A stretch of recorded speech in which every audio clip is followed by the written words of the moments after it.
শিক্ষার্থী বন্ধুরা, কেমন আছো তোমরা? নিশ্চয় ভালো আছো। আলহামদুলিল্লাহ, আমিও ভালো আছি। আকাশ আমার পাঠশালা অনলাইন পেজের পক্ষ থেকে এই পড়ন্ত বিকালে তোমাদের জানাচ্ছি অনেক অনেক শুভেচ্ছা ও ভালোবাসা।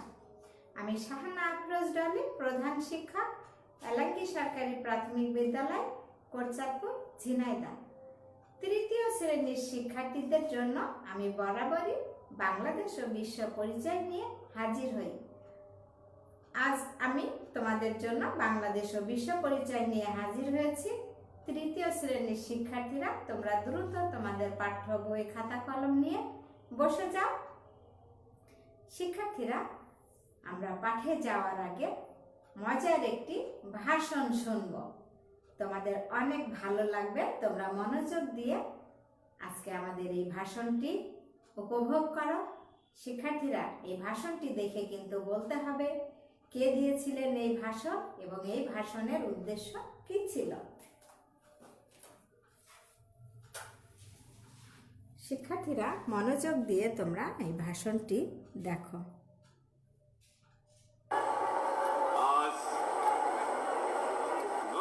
আক্রান্ত মন নিয়ে আপনাদের সামনে হাজির হয়েছি। আপনারা সবই জানেন এবং বোঝেন আমরা আমাদের জীবন দিয়ে চেষ্টা করেছি, কিন্তু দুঃখের বিষয় আজ ঢাকা, চট্টগ্রাম, খুলনা, রাজশাহী, রংপুরে আমার ভাইয়ের রক্তে রাজপথ রঞ্জিত হয়েছে। আজ বাংলার মানুষ মুক্তি চায়, বাংলার মানুষ বাঁচতে চায়, বাংলার মানুষ তারা আজ তার অধিকার চায়। কিন্তু দুঃখের বিষয়, আজ দুঃখের সঙ্গে বলতে হয় 23 বছরের করুণ ইতিহাস, বাংলার অত্যাচারের, বাংলার মানুষের রক্তের ইতিহাস, 23 বছরের ইতিহাস, মুমূর্ষ নরনারীর আত্মনাদের ইতিহাস, বাংলার ইতিহাস, এদেশের মানুষের রক্ত দিয়ে রাজপথ রঞ্জিত করার ইতিহাস। 1952 সালে রক্ত দিয়েছি, 1954 সালে নির্বাচনে জয়লাভ করেও আমরা গদিতে বসতে পারি নাই। 1958 সালে আইয়ুব খান মার্শাল জারি করে 10 বছর পর্যন্ত আমাদের গোলাম করে রেখেছে। 1967 সালে 6 দফার আন্দোলনের 7ই জুনে আমার ছেলেদের গুলি করে হত্যা করা হয়েছে। 1969 আন্দোলনে আইয়ুব খানের পতন হওয়ার পরে যখন লাইয়া খান সাহেব সরকার নিলেন, তিনি বললেন দেশে শাসনতন্ত্র দেবেন, গণতন্ত্র দেবেন, আমরা মেনে নিলাম। তারপরে অনেক ইতিহাস হয়ে গেল, নির্বাচন হলো। আপনারা জানেন দোষ কি আমাদের? আজকে আমি প্রেসিডেন্ট জিয়া খান সাহেবের সঙ্গে দেখা করেছি, আপনারা জানেন, আলাপ আলোচনা করেছি। আমি শুধু বাংলার নয়, পাকিস্তানের মেজরিটি পার্টির নেতা হিসাবে তাকে অনুরোধ করলাম 15 ফেব্রুয়ারি তারিখে আপনি জাতীয় পরিষদের অধিবেশন দেন। তিনি আমার কথা রাখলেন না, তিনি রাখলেন ভুট্টো সাহেবের কথা। তিনি বললেন প্রথম সপ্তাহে মাসে হবে, তিনি মানে নিলেন। আমরা বললাম ঠিক আছে, আমরা অ্যাসেম্বলিতে বলবো, আমরা আলোচনা করব। আমি বললাম বক্তৃতার মধ্যে অ্যাসেম্বলির মধ্যে আলোচনা করব। যদি কেউ ন্যায্য কথা বলে, আমরা একজন যদি বসে হয় তার ন্যায্য কথা আমরা মেনে নেব। আসুন বসি। শিক্ষার্থী, এই যে একটি ঐতিহাসিক তোমরা ভাষণ দেখলে, এই ভাষণটি কে দিয়েছিলেন তোমরা কি বুঝতে পারছো? খুব ভালো বলেছ। এই ভাষণটি দিয়েছিলেন বঙ্গবন্ধু শেখ মুজিবুর রহমান। তোমরা সবাই চিনে গেছো, তাই না? আমরা সবাই বঙ্গবন্ধুকে চিনি। শিক্ষার্থীরা, এই ভাষণটি ছিল 1971 সালের 7ই মার্চের ভাষণ। শিক্ষার্থীরা, তোমরা কি বুঝতে পারছো আমি যে ভাষণটি দেখিয়েছি কেন দেখিয়েছি? এই 7ই মার্চের ভাষণে বঙ্গবন্ধু আমাদের মুক্তিযুদ্ধের প্রস্তুতি নিয়ে আলোচনা করেছিলেন, নেতৃত্ব দিয়েছিলেন, যুদ্ধ সংক্রান্ত বিভিন্ন কলাকৌশল নিয়ে সলা পরামর্শ করেছিলেন। শিক্ষার্থীরা, তাহলে আজকে আমাদের পাঠের বিষয় বঙ্গবন্ধু ও মুক্তিযুদ্ধ। আজকের পাঠটি তোমরা লিখে নাও। আজকের পাঠ বঙ্গবন্ধু ও মুক্তিযুদ্ধ। শিক্ষার্থীরা, তোমরা তোমাদের খাতায় আজকের পাঠটি লিখে নাও। আজকের পাঠ 2, বঙ্গবন্ধু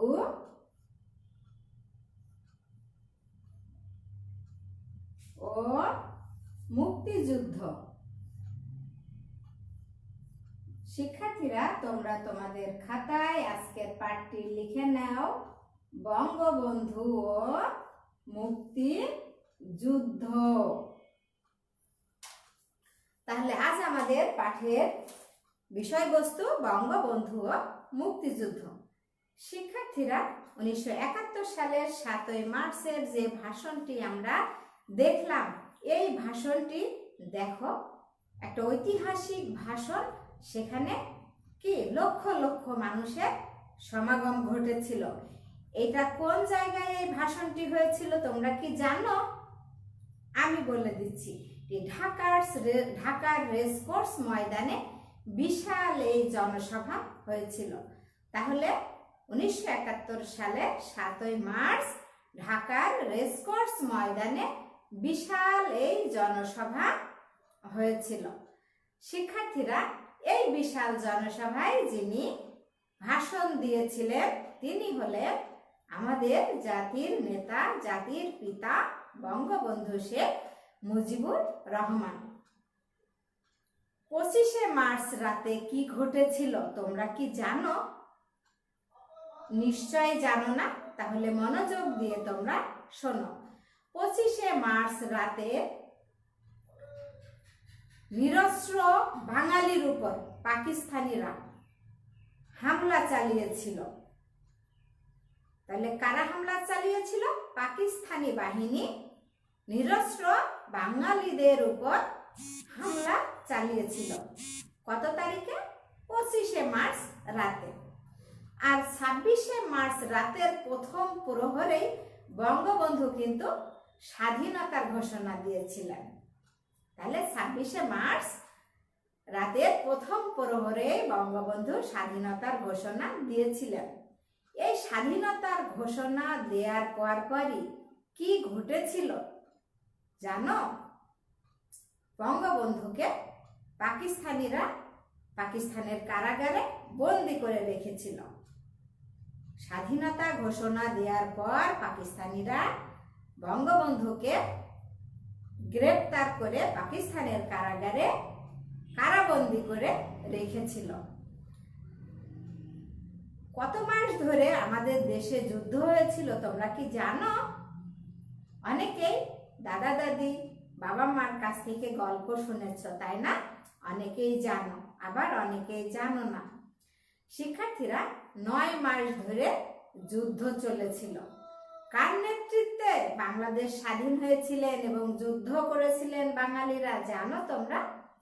এই জাতির পিতা বঙ্গবন্ধু শেখ মুজিবুর রহমানের নেতৃত্বে আমাদের বাঙালিরা, সাধারণ জনগণ, ছাত্র, কৃষক, তারপরে কি সাধারণ মানুষ, পুলিশ, ইপিআর সবাই যুদ্ধে ঝাঁপিয়ে পড়েছিল। কেন? এই দেশকে স্বাধীন করার জন্য। শিক্ষার্থীরা, 1971 সালের 16ই ডিসেম্বর আমরা বিজয় লাভ করেছিলাম। 1971 সালে 16ই ডিসেম্বর আমরা এই যুদ্ধ করে বিজয় অর্জন করেছিলাম। বিজয় লাভের পর পাকিস্তানের কারাগার থেকে বঙ্গবন্ধু শেখ মুজিবুর রহমান 1952 সালে 10ই জানুয়ারি স্বাধীন বাংলাদেশে ফিরে এসেছিলেন। দেশ বিজয় লাভ করার পর পাকিস্তানের কারাগার থেকে বঙ্গবন্ধু কি করেছিলেন? 1972 সালে জানুয়ারি এই স্বাধীন দেশের স্বাধীন ভূমিতে পা রেখেছিলেন। তিনি নতুন বাংলাদেশ গড়ার বলিষ্ঠ নেতৃত্ব দিয়েছিলেন, যে বাংলাদেশটাকে আবার নতুন করে গড়তে হবে, তাই তিনি বলিষ্ঠ পদক্ষেপ নিয়েছিলেন। এরই মধ্যে কি ঘটেছিল জানো? মর্মান্তিক এক ঘটনা ঘটেছিল। 1975 সালের 15ই আগস্ট। তোমরা তো জানো আমরা প্রতি বছর 15ই আগস্ট জাতীয় শোক দিবস হিসাবে আমরা পালন করে থাকি। ওই দিন বঙ্গবন্ধুকে সপরিবারে হত্যা করেছিল পাকিস্তানিরা। শিক্ষার্থীরা, তাহলে 1975 সালের 15ই আগস্ট তিনি শত্রুর হাতে, তার যে শত্রুরা ছিল, শত্রুর হাতে তিনি সপরিবারে শহীদ হয়েছিলেন। তাহলে তোমরা বলো তো, বঙ্গবন্ধু সপরিবারে শত্রুর হাতে কত তারিখে শহীদ হয়েছিলেন? 1975 সালে, ঠিক বলেছ, 15ই আগস্ট। আমরা সবাই বঙ্গবন্ধুর মতো দেশকে ভালোবাসবো, দেশের জন্য আমরা কাজ করব। শিক্ষার্থী বন্ধুরা, তোমরা বড় হয়ে দেশের জন্য কাজ করবে বঙ্গবন্ধুর মতো, তোমরাও দেশকে মনে প্রাণে ভালোবাসবে। শিক্ষার্থীরা, চলো এখন আমরা আমাদের পাঠ্য বইয়ে আমাদের আজকের পাঠটি একটু পড়ে নিই। তোমরা আঙুল দিয়ে একটু মিলিয়ে নাও। পাঠ 2, বঙ্গবন্ধু ও মুক্তিযুদ্ধ। 1971 সালের 7ই মার্চ ঢাকার রেসকোর্স ময়দানে বিশাল জনসভায় এক ঐতিহাসিক ভাষণের মাধ্যমে বঙ্গবন্ধু স্বাধীনতার ডাক দেন। এরপর 25শে মার্চ রাতে পাকিস্তানি বাহিনী নিরস্ত্র বাঙালির উপর হামলা করে। 26শে মার্চ প্রথম প্রহরে বঙ্গবন্ধু স্বাধীনতার ঘোষণা দেন। এরপর পরই পাকিস্তানি সেনাবাহিনী বঙ্গবন্ধুকে গ্রেপ্তার করে পাকিস্তানের কারাগারে বন্দী করে। বঙ্গবন্ধুর আহ্বানে জাতি মুক্তিযুদ্ধে ঝাঁপিয়ে পড়ে। 9 মাস ধরে এদেশে যুদ্ধ চলে। 1971 সালের 16ই ডিসেম্বর আমরা বিজয় লাভ করি। বঙ্গবন্ধুর নেতৃত্বে বাংলাদেশ স্বাধীন হয়। তিনি আমাদের জাতির পিতা। বিজয় লাভের পর পাকিস্তানের কারাগার থেকে মুক্তি পেয়ে বঙ্গবন্ধু 1972 সালের 10ই জানুয়ারি স্বাধীন বাংলাদেশে ফিরে আসেন। দেশে ফিরে বঙ্গবন্ধু নতুন বাংলাদেশ গড়ে তুলতে বলিষ্ঠ নেতৃত্ব দেন। 1975 সালের 15ই আগস্ট তিনি একদল ষড়যন্ত্রকারী ও দেশের শত্রুদের হাতে সপরিবারে নিহত হন। তাহলে কি একদল ষড়যন্ত্রকারী এবং এই দেশেরই শত্রু, যারা বঙ্গবন্ধুর শত্রু ছিলেন, তাদের হাতেই তিনি সপরিবারে নিহত হন। তার মৃত্যু দেশের জন্য এক অপূরণীয় ক্ষতি। আমরা সবাই বঙ্গবন্ধুর মতো দেশকে ভালোবাসবো, দেশের জন্য কাজ করব। শিক্ষার্থীরা, তাহলে আমরা বঙ্গবন্ধু ও মুক্তিযুদ্ধ সম্পর্কে আমরা কিছুটা অবগত হলাম, অনেক কিছু জানলাম। এখন তোমরা কিছু ছোট ছোট প্রশ্ন। মুক্তিযুদ্ধ কয় মাস ধরে স্থায়ী হয়েছিল বলো তো? ঠিক বলেছ, 9 মাস ধরে স্থায়ী হয়েছিল। মুক্তিযুদ্ধের সময় বঙ্গবন্ধু কোথায় বন্দী ছিল? কারাগারে। বঙ্গবন্ধু কোন তারিখে দেশে ফিরে আসে? 1972 সালের 10ই জানুয়ারি। 1975 সালে কি ঘটেছিল বলো তো? 1975 সালের 15ই আগস্ট একদল দুষ্কৃতিকারী এবং দেশের শত্রু, বঙ্গবন্ধুর শত্রুরা বঙ্গবন্ধুকে সপরিবারে হত্যা করেছিল। তার মানে 1975 সালের 15ই আগস্ট বঙ্গবন্ধু সপরিবারে শহীদ হয়েছিলেন। শিক্ষার্থীরা, তোমরা একটি বাড়ির কাজ লিখে নাও। তোমাদের বইয়ে আছে, তোমাদের না লিখলেও চলবে। তোমাদের বইয়ের 61 পৃষ্ঠায় দেখো একটা ছক আছে নম্বর খ। শিক্ষার্থীরা দেখো, তোমাদের বইয়ের এই যে হলুদ ছকটি আছে নম্বর খ, সালের উল্লেখযোগ্য ঘটনাগুলো তারিখের পাশে লেখো। শিক্ষার্থীরা, এখানে তারিখ দেয়া আছে 7ই মার্চ, 25শে মার্চ, 26শে মার্চ, 16ই ডিসেম্বর। এখন তোমরা এই তারিখে কি কি ঘটেছিল এই ডান পাশের এই ছকে তোমরা লিখবে। শিক্ষার্থীরা, তাহলে তোমাদের বইয়ের 61 পৃষ্ঠার খ নম্বর ছকটি তোমাদের বাড়ির কাজ। তোমরা অবশ্যই এই ছকটি বাসায় পূরণ করবে।